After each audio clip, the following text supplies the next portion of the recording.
I'm Corbett Wall with DV Auction. Here with the cattle market summary for the week ending November the 8th, brought to you in part by Lucky 7 Angus from Boulder and Riverton, Wyoming, owned and operated by Jim and Jamie Jensen.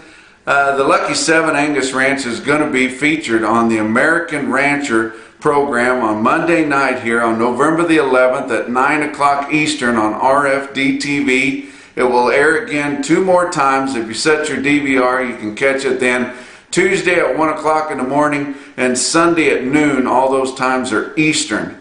The Lucky 7 Angus Ranch features high elevation pap tested bulls up in that big open country in Wyoming, and they boast the industry's only 4-year guarantee. Look for their production sale the first Saturday in March.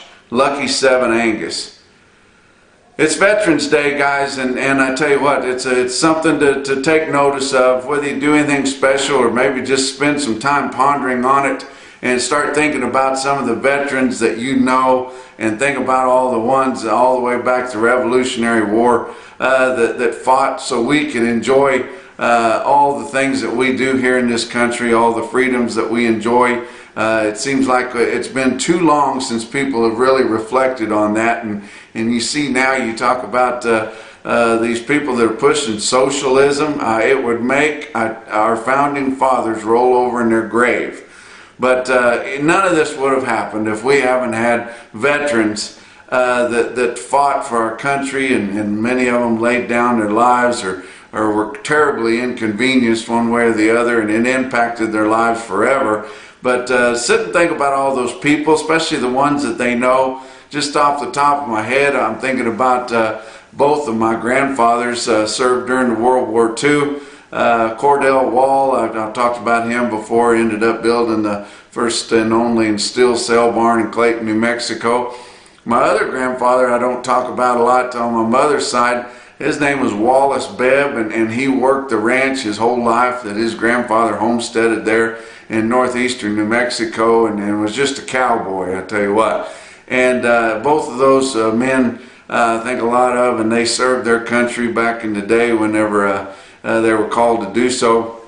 A lot of other guys, cattle guys in the industry that I know, I'll just name a few. I don't want to embarrass them, but just thinking about them on Veterans Day here. But David Patton there at South Central Regional Stockyards in Vienna, Missouri. His former partner there, Jerry Welshmeyer. Jimmy Craig, one of their best buyers. Those guys were all veterans. Greg Bowes, the auctioneer at St. Joe Stockyards, a good friend of mine. I know he was a veteran.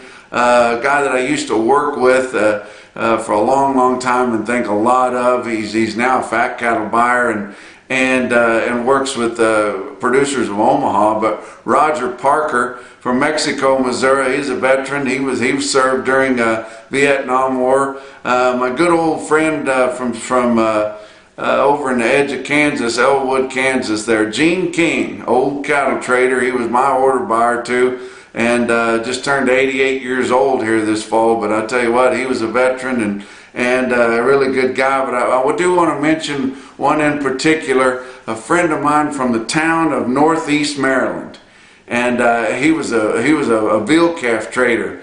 Handled a lot of baby Holstein calves, heifers, and back before things changed way back in the early 2000s there, man, those things were worth it all. I mean, I remember him taking a baby Holstein heifer calf that you thought was done for, and I tell you what, he could perform miracles on that thing and get it up and ready to sell within just a couple of days, and there was a lot of money to be made in that. But his name was Bill Nickel. He's still alive, doing good there in his hometown in Northeast Maryland. And he had a big calf truck there. He and I used to hang out on Saturdays when I was up back east there, kind of missing running around and fooling with cattle. And we'd hang out on Saturdays all around the Chesapeake Bay there and work cattle for people just for cash money. And I tell you what, he was in the roughest part of Vietnam during the Tet Offensive. It changed him. It never left him. But I think about him a lot and what he went through. Bill Nickel. Veterans Day is going to come and go, but you guys be sure and think a little bit about it. But what else is going on? Been going on all week. Our beef demand is outstanding. It's just unbelievable what our box beef cutout values are doing and how fast it's flying off the shelves and overseas and domestically too. It's just we've never seen box beef cutout values this high this time of the year right now, and it's just unbelievable how they're selling. We've had a lot of bad press for fake meat. I know you guys hate that. It's a bad deal. You know that they're saying that it contains a lot of stuff that are known to add to cancer risk. It's not any healthier. It's sure not any cheaper. It's not any better for you, and the cows aren't killing the environment. So why in the world would you want to try to fool yourself? That's all you're doing with fake meat, is try to trick yourself into thinking that you're eating meat. It's the most foolish thing that I've ever heard of, and they've had some bad press. You've been talking about it, some of that fake meat making your laboratory rats sick, and I don't know if there's any truth to it, but I heard that they was having to dry lot those laboratory rats for several days just to get them to eat it so that they could do some testing on them. But sure hate to hear about the fake meat getting bad press. Not really, but your cow slaughter has been records. I mean, we just can't believe how many cows we're harvesting right now. And I tell you what, we are really going to get these numbers whittled down. We know. I think your inventory reports from USDA are about a year behind here. They said that we finally stopped growing. I think we stopped growing a year ago, and now we're starting to whittle on that cow herd, or the calf crop, and now we've been whittling on this cow herd. A lot of people getting out of the business. A lot of people scaling back. That last winter up in the Midwest, in the northern plains, I tell you what, it caused a lot of people to throw in the towel. Maybe they hadn't done it yet, but they went ahead and summered. But I tell you what, there's a jillion dispersals coming up, especially in and around Nebraska and in every different area there. But there will be cows galore right now, and compared to what everything else is bringing, your cows are looking really cheap right now. If you've got the wherewithal to do it, a place to put them, you need to start looking around, because there's some opportunities right there. These calves are sure going to get higher, and these yearlings will be higher next year. This spring, it looks like there's a lot of opportunity for all classes, but everything lags back behind when you get back to your cow herd, your cow replacements. And I tell you what, there's opportunity out there, but a lot of guys getting out. Been a lot of cows hauled to town, a lot of bred cows too that haven't brought enough to outrun your packer buyer. So that's just the way things are. But you need to look around, and I know things are tough right now. I know your calves hadn't really brought what you thought they should have, or what you hoped they would.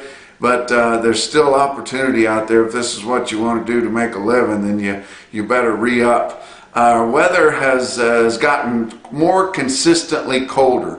It's always easier to straighten cattle up when your weather is more consistently colder, and we're starting to see that. We're still seeing hot days and cool nights, especially down here in the southern plains, but not to the extremes. It's staying a little bit colder longer and not getting quite so hot during the day, and it's sure making it easier to straighten these cattle up. These calves, these new purchases of calves. You guys, some of these good cowboys can get some calves and get them in, even if they're not weaned, if they kind of know where they come from and what they do need. I'd rather have one fresh off the cow than one weaned 10 days or 2 weeks, because that's just about right for them to break there. But a lot of guys are going to try to straighten them up on the wheat. The wheat deal, we were talking gangbusters there about the time, earlier back in the fall, early fall, and when guys were putting it in the ground and drilling it. We did get some timely rains down there in the southern plains. It doesn't take a hell of a lot to grow wheat. You can grow it in a parking lot if you get timely rains, and they did get some of that, but it hasn't really come to fruit as much as what we'd like. Yeah, there's some rank wheat out there, but especially you get up into northern Oklahoma, they didn't get it quite as good, and their wheat is not looking as good as they would like to have it right here at this time. November the 15th is normally when your least wheat is able to turn out on. And down here in the Texas Panhandle, yeah, it was rank early. but it's kind of turned off pretty dry. And then we had a couple of cold spells that made it kind of suck back in the ground. Some of that wheat that come out early and was really rank, the army worms got it, and that wasn't too good either. But it's not.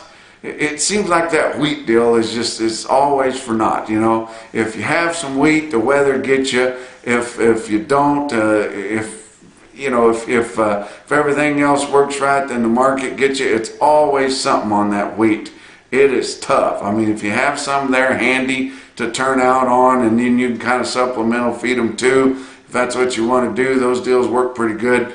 And, guys turn a lot of cattle out there, and just to have somebody hired to go out there and look at them. But man, it's kind of a tough deal to make that winter wheat grazing work. What else is going on? Now, I want to talk to you guys about a tool. It's a website to go to. It's called beefbasis.com. You get on there, and we've started working with these guys. I've been getting more interested in it. Going to be doing some talks with the guys from Beef Basis here early next year. And I tell you what, it's a valuable tool for you guys that got any analytics to you at all, or can basically just fill a cell and tab over to the next one. Go to beefbasis.com and get on there. And it's got a lot of interesting stuff there. They've got price forecasting, which you don't see many of us do very often, but they do have price forecasting. Considering all your other variables are right, but they've got the main variables in.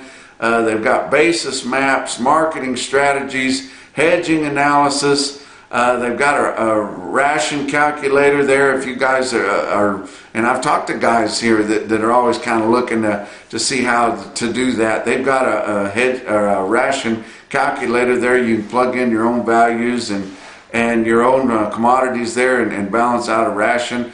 They figure value of gain. Value of gain is something you don't hear a whole lot of other outfits talking about, but it's your total in, and it's your total out, and then it's what that value of that gain is. And then they can even show you when it's the most optimum time. It might cause you to run your cattle a little bit longer. It might cause you to feed your cattle a little bit longer, especially if you're backgrounding the cattle. But it's a very interesting tool to get onto beefbasis.com and just check the things out that are on there.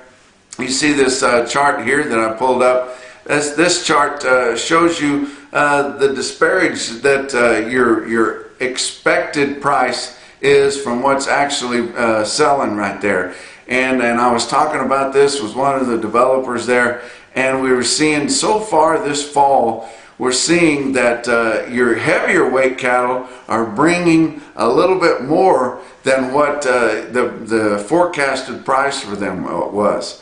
But your lighter weights are bringing a little bit more, and I think that's just a product of people the last few times they've backgrounded cattle. They haven't got along very good with them. They're trying to get their price down a little bit. The price per head they're trying to keep down as low as they can, and they can't get excited about blowing their brains out on these lighter calves. But if you look at what the board is, you look at the cost of feed, and you look at some other opportunities out there, these lighter weight cattle are kind of a buy, guys. And you guys know what I'm talking about. If you get in there, it's just that everybody's taking these big hickeys. Another thing is, not a lot of people have the money that they need. Some of these lenders won't loan you the money that you'd like to have to buy cattle to turn out or background or feed. And we've just lost a lot of equity in the business over the last three years here. But go on to Beef Basis and just pick around. For some of the tools that you want to use there, you have to go in and log in on it. But you can go on there and look around and do quite a bit just visiting the site. And it doesn't cost you anything to get a login, but they would like to do that just to try to kind of get a handle on what kind of people are looking at that information. But let's talk about your board for last week. Your live cattle futures for December. Monday up 55 cents. Tuesday up 7. Wednesday was down 45 cents. Thursday was steady or unchanged. And Friday up a quarter, with December live cattle futures ending the week at 119 1/4, down just 27 cents for the week. And I know we were talking about kind of a retracement of all the gains we've seen on the board the last several weeks. This was just a hint of it. This is not really your retracing of your gains there. It's just a little bump in the road there, and I think things are going pretty good, and we've still got extra strong fundamentals, and then we had more of those late in the week, so we should be taking off here pretty good on Monday. Your February live cattle contracts ended the week at 125.02, actually up 80 cents, so live cattle was strong. We are seeing a big drop off from April to June, and that's why you're seeing these middleweight calves that's got to go right on to feed. The market's kind of tough on them, because not only because of the health and the flesh on them, and people don't really like to feed calves. They'd rather make a yearling out of them and then feed them at heavier weights. But it's also because they're hard to hedge, because you get that big drop off from April to June. It's about $8 right now. Your feeder cattle contracts for November, Monday was down a nickel, Tuesday down $1.22, Wednesday down $1.05, Thursday down 2 cents, and Friday up just 22 cents. So we saw some pretty significant gains, or losses, I mean, on November feeder cattle. All your feeder cattle were down pretty good at times through the last week. But 147 even was where it ended up there. Still at a pretty good premium to what your index levels are for cash feeders right now, because there's so many of those calves in there, especially in the 7-weight category, and they drag it down quite a bit. But that 147 to end the week on November feeder cattle futures, down $2.12. January ended the week at 145.87, even lower, down just 13. So your out fronts are not suffering as bad as your nearbys on your cattle futures. Fat cattle trade, your negotiated fat cattle trade in the 5-area feeding region, through Thursday of last week, 35,700 head, which they just kind of got started good there with a few trickle sales in the northern plains through the first part of the week. And then Thursday had some more significant trade, but Friday they traded more cattle, expecting a pretty decent movement because the packers did give up some more money. And I tell you what, been proud of the market the last several weeks, just up, gained good ground this last week. The guys in the southern plains stuck together. I got to give some of the credit for the market they obtained to Consolidated Beef Producers, headquartered here in my hometown of Canyon, Texas. And those guys sell a lot of cattle for other people. They pool their efforts. It's an agent there that's kind of a cooperative type deal, and there's a very small fee on there. It doesn't amount to too much in the whole scheme of things to sell your cattle, but they'll take your show list, use it as leverage, and try to get the most out of the market. And they did a great job this last week.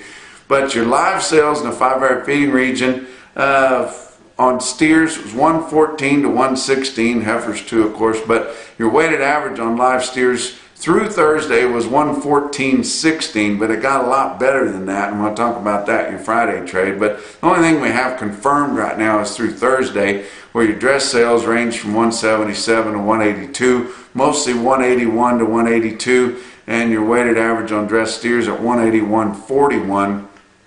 But then we come out on Friday and we got more trade. Your Southern Plains was selling from 114, turning 115 pretty darn fast. And that's $3 more than the previous week. That's a pretty good jump in the Southern Plains, guys. And that's not on a stick out deal or two. That's swinging the gates. And a lot of 115, it totally dominated the 114 that we saw earlier. There was a bit more 114 in Kansas. They're not quite as current or not quite as green on a show list, I should say, but I can't hardly say that when your average dress steer weights are over 900 pounds. But down in Texas, they got more 115. There's not as many market-ready cattle there as there are in Kansas. But and once we get that Holcomb plant back up online, which we're expecting here in the next 2 to 3 weeks, then that should take care of that. But a lot of 115 in the Southern Plains. That was $3 more. We saw some 114 to 116 in the Northern Plains. Friday afternoon, there was getting to be quite a bit of 116 in Nebraska, and you would expect them to sell at least some kind of a premium to the Southern Plains, because everybody's wanting those really good hard-fed cattle, and they got more of them up there. But your dress sales were 181, 182. It was mostly 181 to your majors, and the 182 was mostly your regional packers in the Northern Plains, and that's where most of your dress sales are, is in the Northern Plains. And that's you know, that's their saving grace in the Northern Plains, is those regional packers, and a lot of them were buying cattle at a buck better at 182. But you know, that would be spots $5 higher on your dress market there. But sure, $3 higher cash in the Southern Plains, and a couple bucks higher live in your Northern Plains too. But box beef cutout values, I told you how much they are soaring. Look at this, the average trade for during last week on choice cuts, $237.08, $6.30 higher than the weighted average from the previous week. And it was even higher than that at the end of the week. It was up to $239.12 on Friday afternoon. Select cuts, average trade for the week, $211.60, $6.60 higher than the weighted average from the previous week.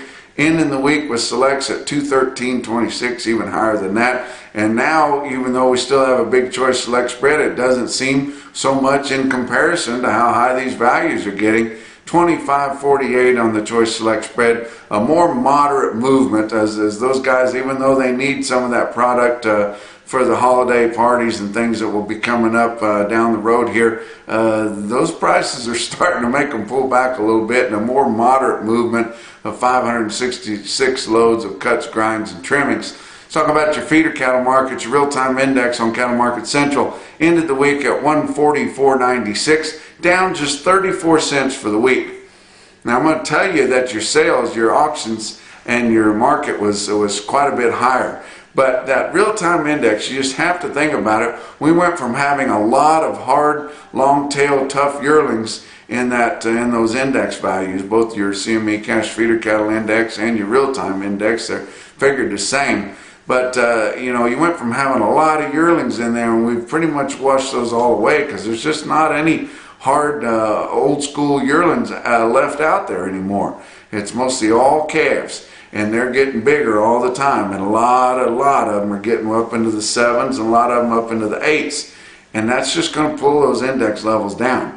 But in your auctions, cash feeders were fully $2 to $4 higher.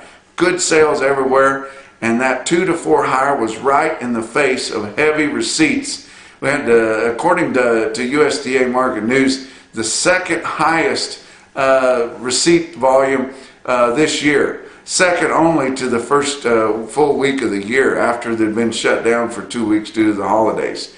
So that tells you how many cattle were moving. Had good weather everywhere, pretty much, for people to get their cattle in, and it's just the height of the fall run. It'll start kind of tailing off now, and then those calves should get worth more as more of them have had weather on them, more of them are longer weaned, and what have you. But huge receipts for the week last week. But look at some of your individual quotes. I want to give you some. I like to give you quotes from everywhere. How about Santa Teresa, New Mexico, at the livestock auction there? They've got a sale barn right on the border. Now they still sell cattle direct through the pens there, cross them at the border, but they're starting more and more to save, especially the calves, back to go through the sale on Saturday, and it's a Saturday sale. They had 1,000 head on Saturday, and these are all mixed Mexican steers, and they're not all roping steers, and then most of them don't have horns. They're mostly muleys, and pretty good kind of cattle, some of them. You know, they went from having those real narrow kind of traditional Mexican cattle, and then they got too much continental breeding in them. They almost got too much muscle in there where it was hard to get any of them to grade. And now they're starting to kind of find a happy medium in there. And some of them pretty good cattle. They're tough. They've all got some age on them, and people like the health on them, the people that handle them, because they don't have to deal with near as many health problems. But giving you an idea what they're costing there. Through the sale, these are all Mexican origin cattle coming into the United States, selling through the auction there at Santa Teresa. You look at some of these bigger bunches on the light 5-weight steers, bringing around $140. Those are on the bigger bunches. and then the light 6-weight steers there right around 135. And that's mostly what you see there is bigger drags of them. There's not a lot of odds and ends at that sale. And a good friend of mine, Baltimore Ortiz, that I worked with for many years, he does that. He's bilingual, and it's a good place for him to be. He's always wanted to be down on the border. And I said, man, doesn't that a drag having to go to that sale every Saturday? And he said, really, it doesn't take very long, because they move them through there pretty briskly and mostly in bigger bunches. And those bigger bunches, they all come off one ranch down there in Mexico. Let's talk about some other sales up here in the good old US of A. How about Jimmy Folk's sale there at South Coffeyville, Oklahoma?